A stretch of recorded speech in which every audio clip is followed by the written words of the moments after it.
हत्या प्रकरणाची सगळी माहिती अनिल देशमुखांनी दडवून ठेवली असे प्रवीण दरेकरांनी आरोप केले। देशमुख गृहमंत्री होते तरी माहिती दिली नाही। गौड बंगाल का आहे असा सवाल दरेकरांचा आहे। अनिल देशमुखांची सखोल चौकशी करावी अशी मागणी देखील दरेकरांनी केली आहे। अनिल देशमुख जे आहे ते वारंवार वेगवेगळे मुद्दे जे आहेत मागील सगळे जे प्रकरण आहेत त्यावरती समोर आणताना पाहायला मिळतात। तुम्ही एक नवीन मुद्दा मांडताय, नेमकं काय? मला वाटतं अनिल देशमुख आता भयभीत झालेले आहेत, कारण मनसुख हिरेन हत्ये प्रकरणी संपूर्ण माहिती अनिल देशमुख यांना होती आहे। ती माहिती त्यांनी दडवली।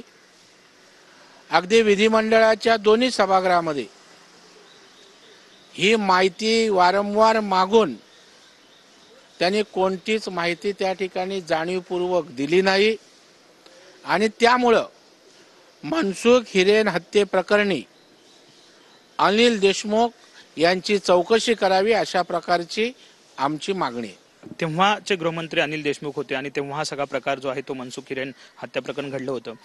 गृहमंत्र्यांनीच ही माहिती उघड केली नाही, किती गंभीर बाब आहे? नाही, ही अत्यंत गंभीर बाब आणि ज्यांच्या हातात सुरक्षा असते, ज्यांच्या हातामध्ये राज्यातली कायदा सुव्यवस्था असते, ते गृहमंत्री जर अशा प्रकारची एका हत्ये प्रकरणातली माहिती लपवत असतील, माहिती असूनही, तर यापेक्षा गंभीर गोष्ट दुसरी असू शकत नाही। कोंबड्यानंच सेट खाल्लं तर न्याय कोणाकडे मागायचा? कॅमेरामॅन रोहन पवारसह विनायक डावरुंग, TV9 मराठी, मुंबई।